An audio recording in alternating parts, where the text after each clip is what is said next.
సుమన్ టీవీలో మీ business promotions కోసం ఈ కింది నెంబర్ను సంప్రదించగలరు.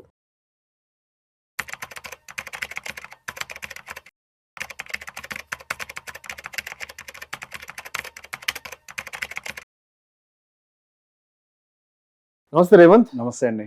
Welcome to Suman TV and welcome to Vishnu talks. Thank you. So Revanth, ఈ మధ్య లైఫ్ సైకిల్ ఫండ్స్కి సంబంధించిన ఆర్టికల్స్ చాలా ఫ్రీక్వెంట్స్గా వస్తున్నాయి. అదేవిధంగా సోషల్ మీడియాలో కూడా దానికి సంబంధించిన వీడియోస్ కంటెంట్ కూడా చాలా ఫ్రీక్వెంట్గా అవైలబుల్ అవుతుంది. సో ఏంటి అసలు లైఫ్ సైకిల్ ఫండ్స్ అంటే? ఇవి ఎవరికి ఉపయోగపడతాయి? ఏ కేటగిరీ ఆఫ్ పీపుల్ వీటిలో ఇన్వెస్ట్ చేయొచ్చు? వీటిలో ఇన్వెస్ట్ చేయాలంటే ఇన్వెస్టర్ యొక్క మైండ్ సెట్ అండ్ సైకాలజీ ఎలా ఉండాలి? తర్వాత ట్యాక్స్ ప్రొసీడింగ్స్ ఎలా ఉంటాయి? సో బేసిక్గా లైఫ్ సైకిల్ ఫండ్స్ ఇంతకుముందు మనకి సొల్యూషన్ ఓరియంటెడ్ ఫండ్స్ అని ఉండేవి. చైల్డ్ ఎడ్యుకేషన్ అని, రిటైర్మెంట్ ఫండ్స్ అని. సెబీ ఏం చేసింది అని అంటే అవి కాదు, లైఫ్ సైకిల్ ఫండ్ ఒకటి తీసుకొచ్చేద్దాము అని చెప్పేసి. So life cycle fund, the name it self says, me life cycle ని బట్టి ఈక్విటీ అండ్ డెట్ అలొకేషన్ ని బ్యాలెన్స్ చేస్తాము అని. అంటే ఏజ్ క్రైటీరియాని బట్టి, ఏజ్ గ్రూప్ ని బట్టి అది. సో ఏజ్ గ్రూప్ ని బట్టి మేము దీన్ని అలొకేట్ చేస్తాము అని. ఇది మంచి ఫండ్ అని అంటే ఎస్. మరి ఈ ఎఫ్డీలు, రెగ్యులర్ పిఎఫ్లు పెట్టుకున్న వాళ్ళతో పోలిస్తే చాలా మంచి fund, there is no doubt.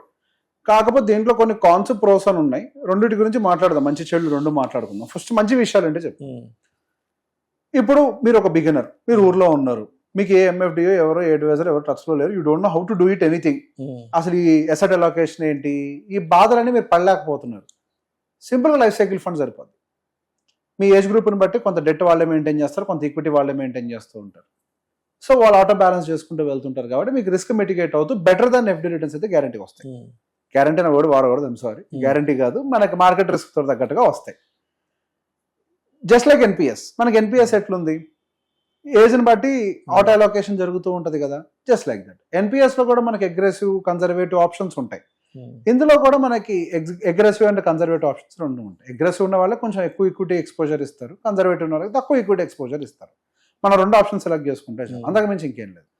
So ఇందులో ఉండేటువంటి ప్రోస్ ఏంటి, నాలెడ్జ్ అవసరం లే, ఎంత సెట్ అలొకేట్ చేయాలి, ఏ టైప్ లో పెట్టాలి, ఈ బాధలని మనం పడిన అవసరం.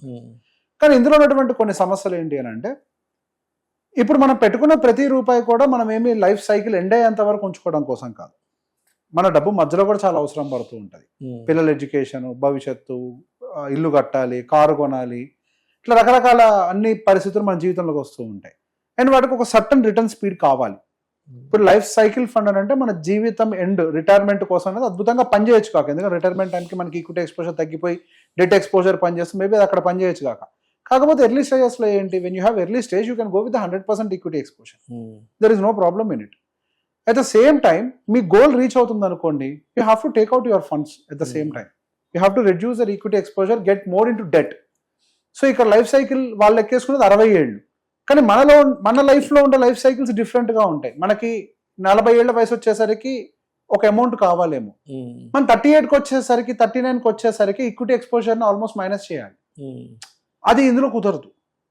సో అందుకే మన గోల్ ఓరియంటెడ్గా మన లైఫ్లో ఏమేమి రెస్పాన్సిబిలిటీస్ ఉన్నాయో చూసుకొని వాటికి తగ్గట్టుగా టార్గెట్ బై టార్గెట్ బాస్కెట్ని తయారు చేయాలి. మనం life cycle is not a solution for every problem. It is definitely a solution for some problems. Retirement లాంటి ఒక, అది కూడా నాకు ఎవరికి తెలియదు, ఏమి తెలియదు అనుకున్న దానికి కొంతవరకు సాల్వ్ చేస్తాను, బట్ ప్రతి ప్రాబ్లం అది సాల్వ్ చేయదు. ఇప్పుడు ఫర్ ఎగ్జాంపుల్ మీకు రిటైర్మెంట్ 60 ఏళ్ళకి వచ్చిందండి, కానీ మీ దగ్గర కావాల్సిన డబ్బులు ఉన్నాయి, అదర్ మీకు రెంటల్ ఇన్కమ్స్ రావచ్చు, XYZ అన్నీ ఉన్నాయి. మీకెందుకు లైఫ్ సైకిల్ ఫండ్, మీకెందుకు 80% డెట్, మీకు అవసరం లేదు కదా, మీ దగ్గర లేదు, మీరు దీని మీద డిపెండ్ అవ్వాలి. Life cycle fund is right. So condition to condition it varies. At the same time మీరు తీసుకునేటువంటి రిస్క్, ఇప్పుడు రిస్క్ అనాలిసిస్ చేసేటప్పుడు కేవలం వాళ్ళకు ఉండేటువంటి ఫైనాన్షియల్ సిచ్యువేషన్ ఒకటే కాదు, వాళ్ళ మెంటల్ స్టేట్ ఏంటో కూడా అర్థం అవ్వాలి. మీ మెంటల్ స్టేట్ రిస్క్ తీసుకునే కెపాసిటీ కొంత ఉంది, you are able to accept 80% risk, then at least మనం 70% రిస్క్ తగ్గించుకొని అయినా కానీ we can get into ఏది మనం సొంతంగా చేసుకుంటే. లైఫ్ సైకిల్ ఫండ్లో you will not have that option. They will fix it, నువ్వు ఇంతే చేయాలి, మేము ఇంతకే ఇస్తాము అని చెప్పేసి దే విల్ ఫిక్స్ ఇట్. ఈ రిస్క్ ఒకటి నాకు అందులో ఎక్కువగా కనిపిస్తుంది లైఫ్ సైకిల్ ఫండ్ లో. Life cycle fund is definitely a good option for new and equity market అసలు నాకేం తెలియదు అనుకునే వాళ్ళకి బ్యూటిఫుల్ ప్రొడక్ట్. ఓకే. సొల్యూషన్ వాళ్ళే చేస్తున్నారు కదా, మేనేజ్మెంట్ పెద్ద ప్రాబ్లం ఏం లేదు, వాళ్ళు చూసుకుంటారు మొత్తం కూడా. ఎటు మార్చాలి, ఎప్పుడు మార్చాలి అంతా వాళ్ళు చూసుకుంటారు. మనం మార్చాలంటే మన ట్యాక్స్లు కట్టాలి, వాళ్ళు మార్చి ట్యాక్స్ కట్టే పని లేదు. మనకి రీబ్యాలెన్సింగ్ అప్పుడు మనం ట్యాక్స్ కట్టుకోవాలి, వాళ్ళు రీబ్యాలెన్సింగ్ ట్యాక్స్ కట్టే పని ఉండదు. ఇక నాకు మ్యాండేటరీ రీబ్యాలెన్సింగ్ అనుకున్నప్పుడు we can take life cycle fund. In between life cycle fund అనేది I don't think it will help out any one.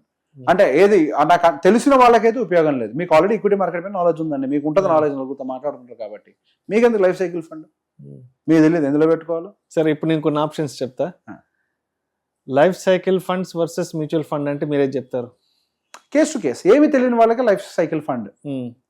నా దగ్గరకు వచ్చి పెడుతున్నారు అనుకోండి, లైఫ్ సైకిల్ ఫండ్ ని తీసుకోపోవచ్చు. సరే, life cycle fund versus SIF అంటే మీరేం చెప్తారు? SIF no way, I don't take it right now. No అంటే I don't say SIF is a bad product. It's a baby. It's just budding baby. Budding baby. We don't know how it will perform. Number 2, ఇక్కడ point లో నేను చూసేటప్పుడు SIF is not and like అదేమి alien కాదు, spaceship నుంచి దిగలేదు అది.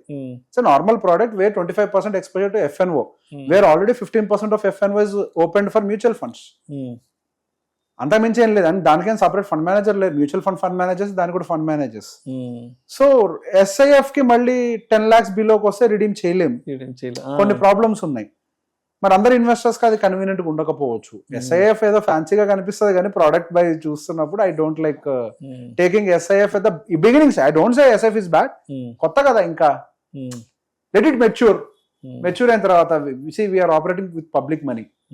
Why will I risk my investors' money into SIF? It's a new product kada. I don't say it is bad. I don't know whether it is good or bad for now. Right. I need some time to judge SIF. So కొంచెం time తీసుకుందాం. And PMS అంటారా, there is no option. అది చాలా పెద్దది. అది పెద్ద ticket. అది పెద్ద టికెట్. 50 లక్షల టికెట్. 50 లక్షలు. దీనికి సంబంధం లేదు కదా, అంత పెద్ద టికెట్ అది. So SIF also don't option. Even when it comes to mutual fund, you have here and there మనకేంటి బ్యాలెన్స్డ్ అడ్వాంటేజ్ ఫండ్స్ ఉన్నాయి. You can opt that. ఎందుకు మల్టీ అసెట్ తీసుకోవచ్చు కదా. మల్టీ అసెట్ అది కూడా బస్ క్రియేట్ చేస్తుంది. Multi asset మంచి returns ఇచ్చింది కదా. ఇప్పుడే కాదు, ఎప్పుడు ఇస్తుంది మల్టీ అసెట్స్. ఎందుకు ఓన్లీ లైఫ్ సైకిల్ ఫండ్? నేను దాన్ని తప్పు అనట్లేదు లైఫ్ సైకిల్ ఫండ్ ని. మా దగ్గరకు వచ్చిన తర్వాత కూడా లైఫ్ సైకిల్ ఫండ్ తీసుకుంటే నాతో పని ఉంది ఇంకా. అంటే కేస్ టు కేస్, మీకున్న కండిషన్ కి అది వర్క్ అవ్వదు అని అనుకుంటే we don't give life cycle fund. అట్లా కేస్ టు కేస్ చూడాలి. Right. Thank you so much Revanth. Most welcome.